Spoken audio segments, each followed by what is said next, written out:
Oh. All righty. So everything today is going to be available on the Powerhouse Coaches YouTube page. So if you guys have to jump out at the end, halfway through, anything like that, you're not going to miss anything. We'll be sending out an email with the replay. YouTube usually takes about 24 hours to fully buffer and process the videos. So that'll be going out in the next 24 to 48 hours after we're finished. But for those who don't know me, I am Suzanne, formerly Johnson, now Scullion. I had been married for a few years, but Social Security offices were closed. So just changed my name recently, if it doesn't look familiar to some people. And today we're going to be talking about prospecting without leads. A lot of coaches on here, some I recognize from the Ramsey program, and a few people are used to receiving leads through marketing opportunities such as the Ramsey Preferred Coach program.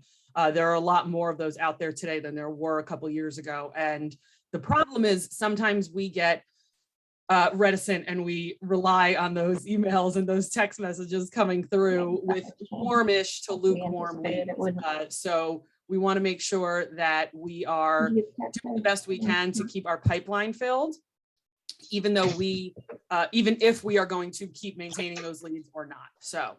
So here we go. So the first thing we're going to start with actually really has nothing to do with getting leads. The first thing I would like everyone to encourage everybody to do is to create and practice your elevator pitch or your one-liner. If you're a Donald Miller person, it would be your one-liner. So the reason for this is because a lot of the prospecting, the way that we get verified leads is through, oh, sorry. Let's see if we can mute some people. The way we get verified leads is by explaining clearly and succinctly what it is that we do. And so this is kind of the step before the step. Some of the places that I would recommend you guys go would be Donald Miller's website. How to Tell People, one of his most popular interviews / blog post is How to Tell People What You Do in 3 Easy Steps. It's very easy to overthink this. So what I would encourage you to do is try to find a fellow coach. Maybe you find somebody on this call here and create your elevator pitch, your one-liner, your 2-sentence pitch, and then share it with people and explain, hey, can I run this by you a couple times? Does this sound right? I've helped lots of people develop their elevator pitches. Another great workshop that I actually got to attend in person before COVID hit was at SCORE. And now some of these videos are available online because of COVID and the pandemic. So I would highly, highly encourage you to connect with your local SCORE office. If you can't get in there in person, watch the videos and learn from those people on there. That website has grown enormously over the last 2 years. So once we have our elevator pitch or our one-liner in place, I want you to take a little bit of money and buy some business cards.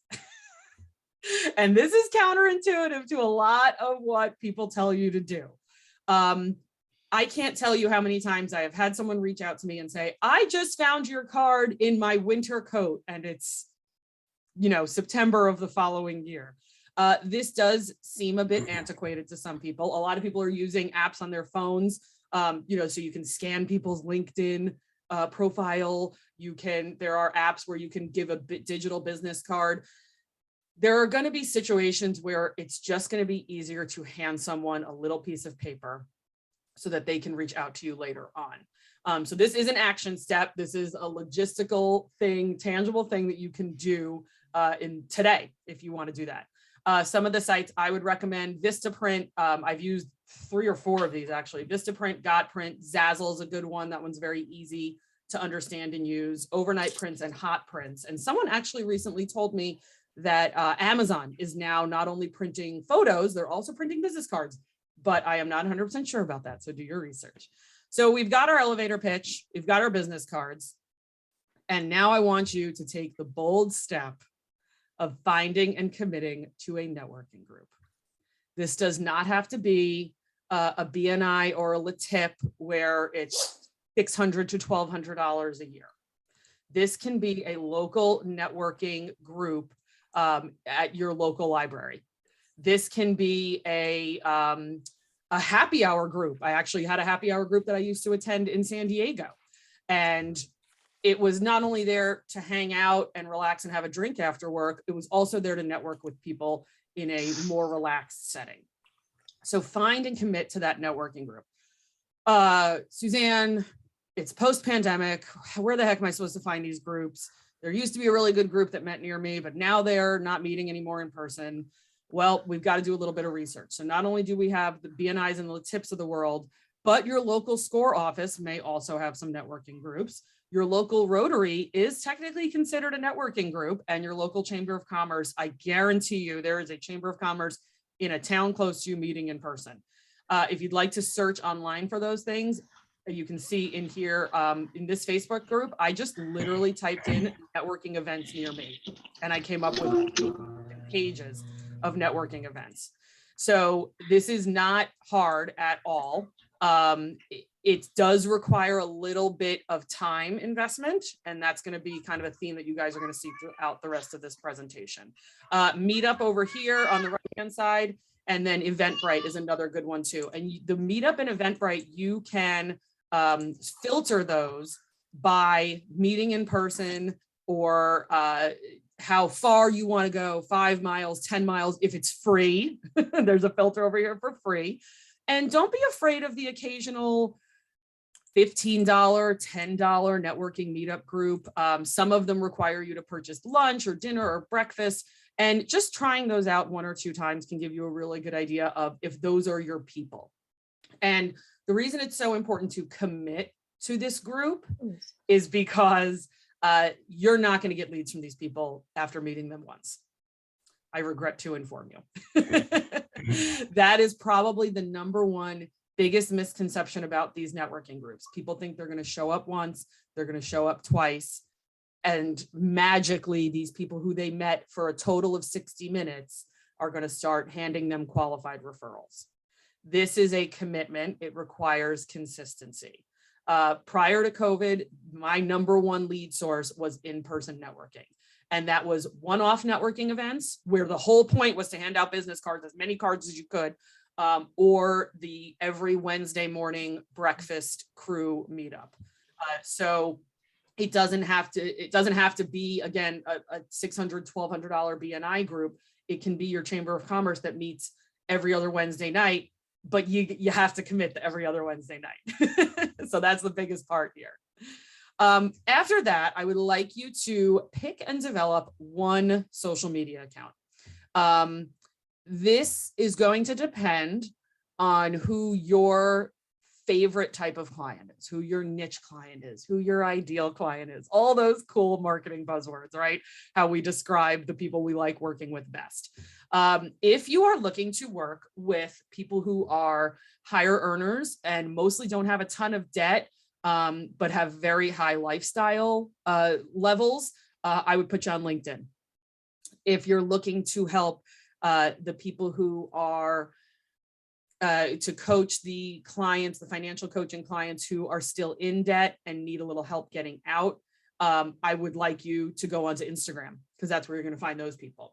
Facebook, you'll also find that as well too. It's very easy to Google what the demographics are of particular social media platforms. The reason it's good to pick one of these is because I don't want your attention in too many different places. Let's get good at one of these. And if that's Facebook, then I want you to get good at going into the groups. If you are a relationship coach, if you're a financial coach, if you're a life coach, I want you to get good at developing your social media account and also going into groups that relate to what you are doing for a living. So here are some good examples of some really quick and easy posts. So first one you'll notice is Zig Ziglar. All they did was take some generic picture, threw a quote on it, and put Ziglar.com on the corner. That's pretty easy to do using any sort of graphic design software, and there are lots of free ones out there. Our friend Courtney, she took a video from someone, and all she did was add literally 5 or 6 sentences here with her thoughts on it. This didn't take too long, and it was a very impactful post. This particular post in the middle here was put on LinkedIn. And one thing to remember about LinkedIn is there are 2 kinds of people on LinkedIn: the ones who are looking for a job and the ones who are looking to learn something. So here, Courtney is sharing information, and she's appealing to that demographic on LinkedIn of those people who are looking to learn something. Finally, I used one from my own page here. All this is a Facebook post where I put a background on the words, and it sticks out more than your typical post with just black and white words on there. So this is it. You don't have to be a graphic designer to develop and continue nurturing one account on one social media platform. I know it seems very scary, but these 3 posts combined probably took a total of 20 minutes, and that's counting having Courtney watch the video and comment on it. The next thing I want you to do is talk to friends, family, and acquaintances. This group of people are going to be the people who don't know you as a financial coach. These are going to be the people that know you as mom, sister, aunt, group leader, babysitter, anything to that effect. Your handyman that you bring. I want you to talk to him about what you do for a living.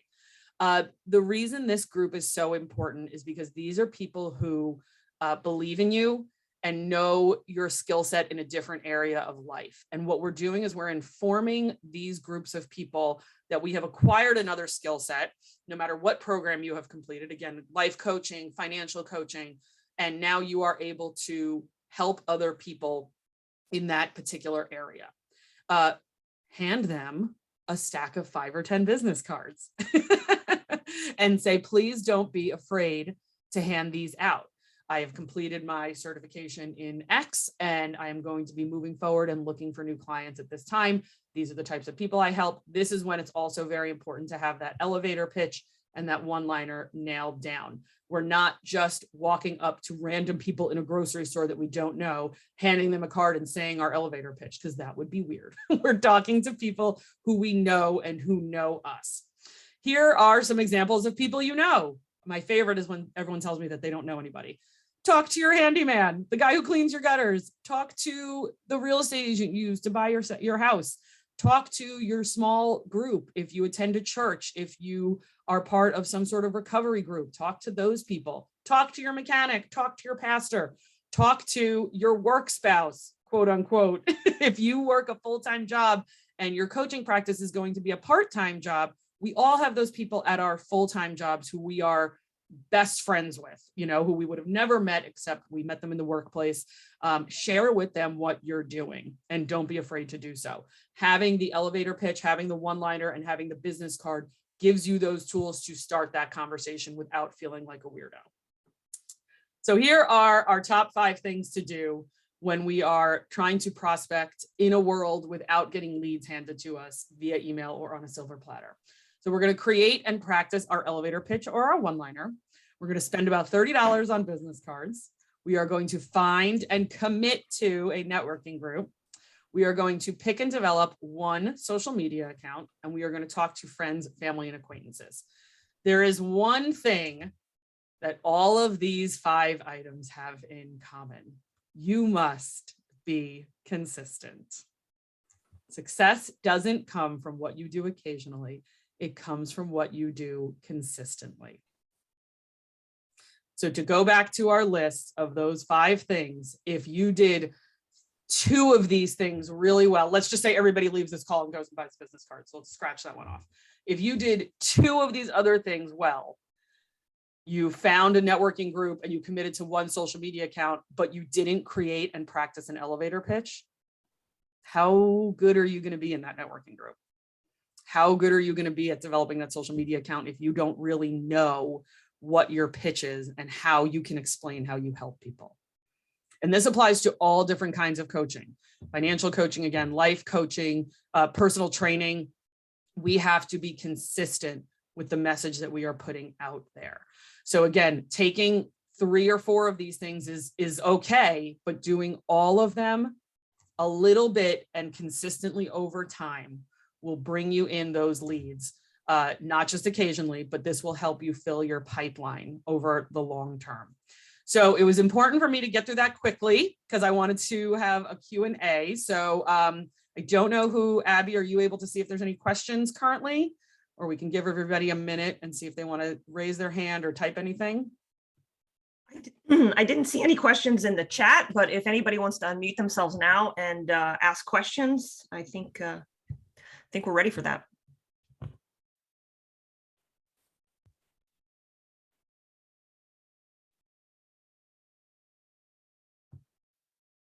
You know, one thing that people usually bring up to me that they are the most scared of social media. Is anybody else here scared of social media? That would be me. I'm not only scared of it, I'm hostile to it. It's just, I just despise it. Mm-hmm. Because my main exposure to social media is Facebook, and I have a particular loathing for Facebook. Yes, I know. Isn't it? It's unbelievable what a love-hate relationship it is, right, Don? So Don, No, in that situation, if no, you, it's not a love-hate relationship. It's pure hate. it's just a hate-hate relationship. But Don, in that particular situation, I would actually encourage you to get onto LinkedIn. LinkedIn, again, there's two particular people who are on LinkedIn, the people who are looking for a job and the people who are looking to learn something. And the demographic of LinkedIn is particularly a much higher income than every other social media platform. So LinkedIn is not going to have the drama and that kind of stuff that Facebook and maybe even an Instagram might have. Facebook and Twitter would arguably be the worst for that. But LinkedIn is much more of a professional environment. So if you are anti-social media, but you want to still have a presence online, you want to have a link that you can put onto the signature line of your email, you want to have a link that you can put on your business card, I would highly recommend LinkedIn out of all of those platforms. Can you guys hear me okay? Yeah. Okay. Hi, I'm Carly. And I have a question about kind of when or how to find the balance of when to kind of insert yourself in a conversation. So like last week, I'm in a group setting and they're talking and praising credit score, kind of like that. It's a really good time to chime in with like, all the things that we know. But in my mind, I feel like I shouldn't chime in until, because this group of people kind of know what I do. So I don't chime in until like maybe I am asked for my opinion. Mm-hmm. Just, I don't want to always be like correcting people. That's never what I want to do. Definitely. So what's that balance of knowing when I have a former client, who was a therapist, and I can't tell you how many times she would be at a bar and hear somebody talking about a relationship issue and just, have to go like this earmuffs because she wanted to jump in and explain how unhealthy this relationship obviously was. Right. Exactly. It's like, I have a lot to say, but I'm not going to say it. Right. If this was, would you say this was like a group of friends or like a group of colleagues? What were we? Yeah, it was a group of moms like from church. Oh, okay. So like, I mean, yeah, we all know each other. All is a comfortable setting. Yeah. I would say at that moment, a good way to insert yourself, especially obviously you were kind of already in the conversation, you just hadn't contributed to it yet, would be to say, hey, I think most of you guys know I just completed my certification for, in this case, financial coaching. And we had a really interesting lesson series on credit scores. And it's actually not as important as you guys might think it is. It could be important to some people. It depends on their stage of life, and then get into whatever piece of information you want to offer there. Not only are you reminding people, hey, I just finished up this course and I'm ready to go. You're offering what I think is a counterpoint to their conversation. And honestly, it keeps the conversation going. We don't have to present it like, hey, you're totally wrong, but here's what I learned throughout my training as I was leading up to becoming a financial coach. Good perspective. I'm always like, even just other basic conversations with people, like, like they're telling me, that's a lot of our discussions are the whole, we shut up and let them talk and just let them do the talking and less of us, more of them. So I'm always like, just really hesitant on when to chime in, but at some point I would need to chime in with something. Yes. So that's just kind of like my hurdle right now, it seems like. Yeah. And I want you to remember, that's a great point though, because as all kinds of coaches, right? Nutritionists, we're taught to listen more than we talk, right? But we're not talking about specifically coaching these people. We're talking about reminding them of what we do for a living and offering one solitary piece of information, not meant to offend anybody, but just meant to bring that information to the conversation. So could some of these people turn into clients? Sure. If it's a mom's group, if it's the Chamber of Commerce meeting, a lot of these people could turn into your clients, but they're not our clients right now. So we don't have to sit there and just take what they're saying and not correct them. Okay, thank you. Suzanne, we've got a good question and kind of conversation going in the chat about, what is consistency in social media, the types of posts you're doing. Michelle was saying she's doing quotes 3 times a week for quite a while, and she's not seeing any, leads come in through that. So maybe we can talk a little bit about that and the call to action and, what we're showing through our social media posts. Yes. And you said it was Michelle? Michelle Jones. Yep. Michelle. Awesome. So Michelle, one of the things I want to encourage you to do is these 3 posts that I'm showing on the screen again here with the quote, with Courtney's video that she shared, and then my little, FYI post of how much my clients had paid off last year.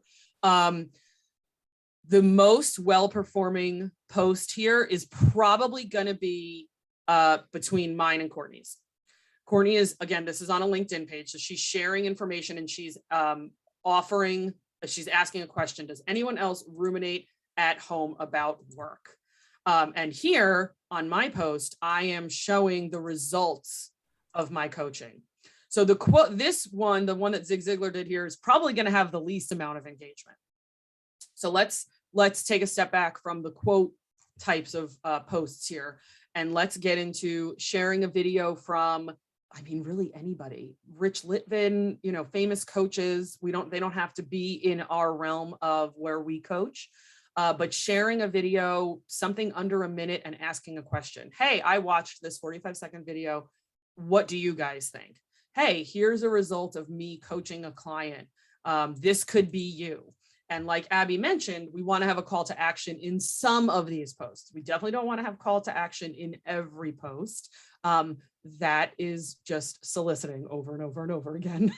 And it gets very annoying. We all know those people whose pages we are friends with or pages we follow, where it's constant click here, click here, click here, sign up, sign up, sign up. Sometimes we just want to offer information and get a little bit of engagement. And then over the course of our consistent social media posting, we want to invite them to connect. We want to have that call to action. In terms of a calendar, I would suggest let's step away from the quotes. Maybe let's pick 1 day to do a quote, 2 days to do a quote. And then if we're going to post, let's say we're going to post 5 times a week. Like you said, the easiest ones are going to be the quotes. So let's say we do 2 days of quotes and we have 3 other days of stuff. Let's pick 1 day to find a video. Let's invest about 20 minutes in that. Share a post that offers your opinion on that video and ask a question about it. And then the other 2 days, utilize articles. God, everything is related. There's just the news cycle right now is just crazy. So if you are a financial coach, we can be sharing about inflation. We can be sharing about the fact that the student loans might get turned back on in September unless they do something in the next 60 to 70 days. If you are a relationship coach, if you are a therapist or a counselor, the impact that the lockdowns had on relationships. There's just so much stuff in the news cycle for us to share. And the final thing I want to add is you want to do 1 post a week that involves you personally. Some people are very afraid to put themselves on camera in terms of taking a picture. We don't take a picture of our families. I know some people are iffy about like putting kids on there. Don made a great point about how social media is a hate relationship. But if you can take a quick selfie of you sitting in your car at the gas station and complaining about the gas prices, if you can, and talking about how you have had to change your budget around in order to fit those gas prices in there, if you can sit there and take a picture of you and your spouse and say, marriage counseling worked for us, and now I'm a therapist myself, and here's something I want to share with you guys. If you're looking to get help, here's my link. The posts that are going to do the best are going to be the ones that ask for engagement and get engagement, or the ones that involve you personally. So let's get away from doing the quotes every single time, and let's get more into a little bit of adding some personal stuff in there. Can I ask you a question with that? With doing my posting links to articles or videos, is there any copyright or anything like that I can just post the link that goes to? Great question. What I would do is, if you are following, let's use Jocko Willink, for example, the famous, was he a ranger or was he a SEAL? He was a SEAL. And so if he is pushing out something, he's a big motivational speaker now. So if we are trying to motivate our clients, if we're trying to motivate people into action, because that's what we try to do as coaches, right? Whatever he shares on his page, if you share it from that page, there should be absolutely no copyright. The only time you want to get into a copyright situation would be songs. You know, if you're going to put a song in the background of a video that you don't own the song rights to. But if Rich Litvin puts a video up and there's a song in the background, there shouldn't be a copyright information. Articles, no, there should be no problem. And the only other thing I would advise people against is actually cartoons. I know that sounds weird. There's a lot of copyright issues with political cartoons, cartoons that are commenting on the current events. So I would not recommend sharing cartoons. But if the New York Times puts an article up and they show the cartoon in the article, there should be absolutely no problem. Oh, thank you very much. I think you can basically do, link to anything. If you want to include it in your post, that's where you have to be sensitive to what you're putting in there and how much of the original article you're putting in. Sure. And if you use if Don's right, if you link to the article in the comments below or in the original post, as long as you say, original article in comments, link to article in comments, here's the link right here, you'll be fine.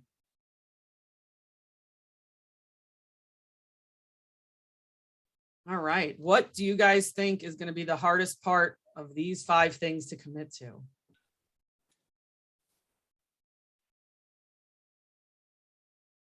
Three and four for me. 3 and 4 for Don. Okay. Yeah, number 3 for me, just because of time constraints. Yep. That's definitely, yep, exactly. And that's where the research into, Abby's working 8 to 5 every day. Okay, well then Abby's only going to be able to do something in the evening, most likely. Or there are some early morning breakfast groups. I've been to them. They meet at 6:30. I did go to a BNI a couple years ago that met at like 6:30, 7 o'clock in the morning, but oh man, yeah, that's a big, BNI is a big commitment, like every single week. Yes, definitely. Yeah. And I don't, if you guys are thinking about putting a little bit of money into that networking thing, it doesn't always have to be the Chamber of Commerce event that a different brick and mortar business is hosting every month or whatever, where you can get in for free. If you are ready and willing to commit to showing up every week, there's a reason BNI has been around for as long as it has. Those people have been very successful. So if you are now moving from one career to this coaching career, and you do have the time to commit and you do have the money to invest in it, it can be very, very, very fruitful if that is something you can commit the time and money to. Like I said, they haven't been around forever for no good reason. LaTip is another one that's probably a smaller version of BNI. It's not around the entire country. Rotary Toastmasters. Toastmasters is a great one because most of the people who are at Toastmasters are business owners who are learning to public speak better. And so you can be very vulnerable with those people. And if you can speak poorly in front of those people, I bet you can learn how to talk about your business in front of those people. And Toastmasters is usually not nearly as expensive as a commitment as like a BNI or a LaTip. I need to attend Toastmasters for multiple reasons. I don't know if anybody's ever been to one, but they take a can filled with coins and they shake it at you when you say your trigger word, which would be or like or something like that. So you have to be prepared for that, but it can be very, very beneficial. It depends on the club, but yeah, we had a little bicycle horn that we used for the ah counter would squeak when you did that. We also had somebody with a bell if your posture was inappropriate. Toastmasters is great. I can't recommend them enough. Yeah. And those are everywhere. And again, if you're in a position where in person is not right for you right now, or you're in an area where you just don't feel comfortable with that, a lot of them are doing virtual as well too. So don't, when you're going onto Meetup, when you're going onto Facebook, when you're going onto Eventbrite, you can search by, you can see who's still meeting and who's meeting in person and who's still meeting virtually. Awesome. All right, guys, so according to my clock, we're just at a minute over. So I want everyone to go enjoy their weekend.